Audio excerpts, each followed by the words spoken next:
Week 16 of the 2023-24 NBA season is over, which means it's time to run it back.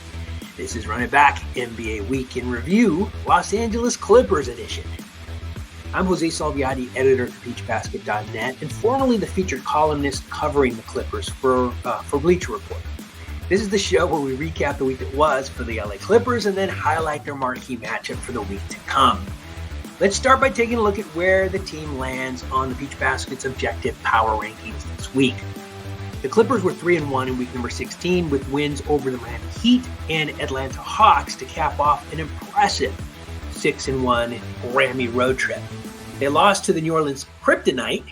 Clipper fans, you know exactly what I mean when I use that reference. Then they beat the Detroit Pistons. That 3-1 record for week 16 has them number 4 in the Western Conference and number 5 overall. We'll circle back to that Grammy trip in just a little bit. But first, let's take a look at the best to do it in key categories for the Clippers last week. No surprise, it's Kawhi Leonard, 4, while led the Clippers with 25 points per game.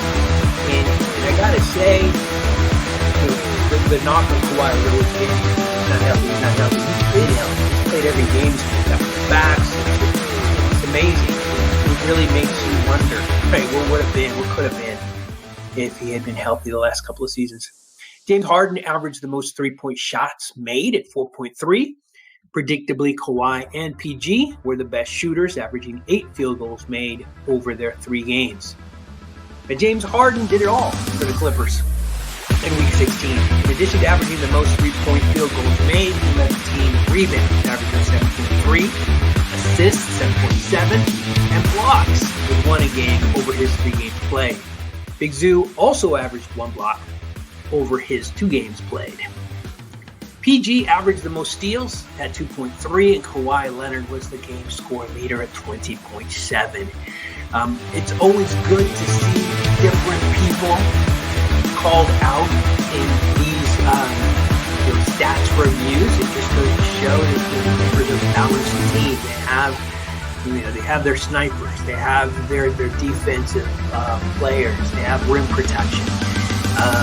There's no perfect team, and there's some conversation about whether or not they could have done something to get better at the trade deadline, which we'll talk about in just a little bit as well. But always good to see multiple names called out here. Week number 17 is a short week as we look ahead as the NBA prepares for the All-Star break. Clippers only played twice, but both are pretty big games. They host the Western Conference leading Timberwolves on Monday, February 12th, and then travel to San Francisco to take on the Warriors. The Warriors are 14-13 at home, winning record, 7-3 over the last 10 games played. It looks like things might have changed for the Warriors. We'll see. But neither one of those games are going to be easy. Now, the Clippers did better than most expected, going 6-1 on that Grammy trip. We talked about that earlier. Certainly better than I expected. I had them 4-2. 6-1 is pretty incredible. Actually, 4-2 doesn't make any sense, right? I guess I had them at 4-3. Shoot, I'll have to go back and see what I had them at. But I did not have them going 6-1. But these 2 games coming up don't quite compare to that grind. It's very possible they could limp into the All-Star game going 0-2. Possible. A 1-1 record in Week 17 would be nice. 2-0 would be spectacular. Here's what I see. I used to, years ago, when I covered the Clippers for another establishment, did something called a Clippers Crystal Ball, where I would take a look ahead and guess at what the Clippers were gonna do. And it was actually pretty good.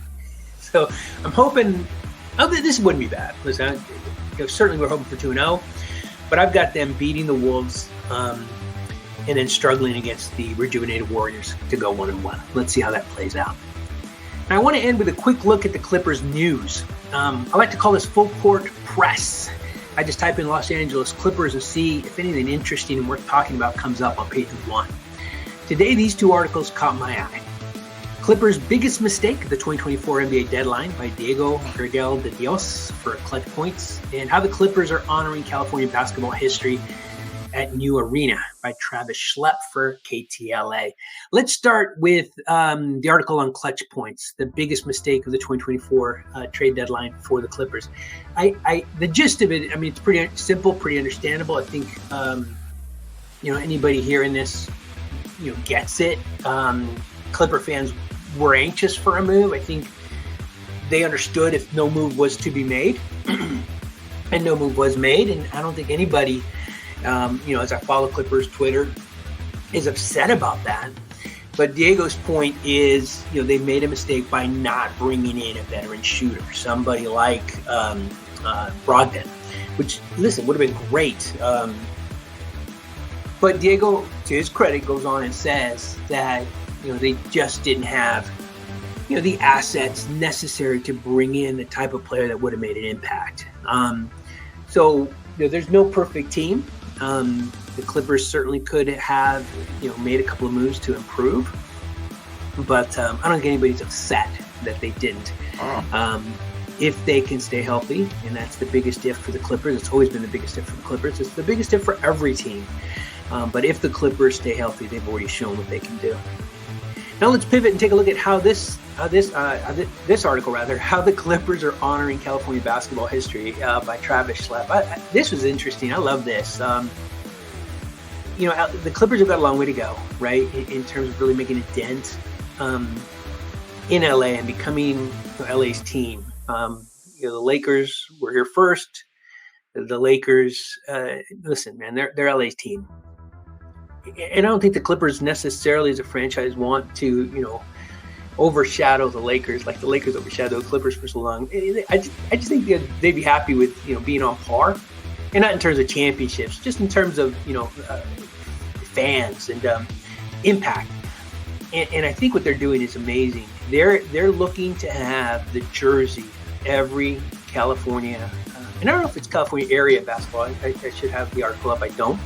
But they want to have jerseys from California basketball teams add into it. Now, that's incredible. I played basketball in high school. I played, 1 year. I got a minute at a time, and I shot 2 free throws. I made 1, and I fouled 1 guy. That was my box score. I'm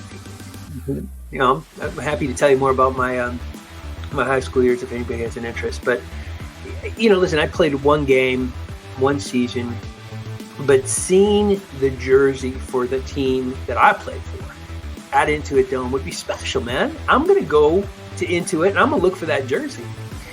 And it's going to be pretty cool. It's going to feel like a part of me is there. So what a great idea. I think it's amazing, and I'm very, very excited to take my first trip to Intuit, to watch the Clippers play and to hunt down that jersey that I once wore a while ago. All right, that's it. Week 16 of the Clippers 2023-24 NBA season is in the books. Join us next week after week number 17 when we once again run it back.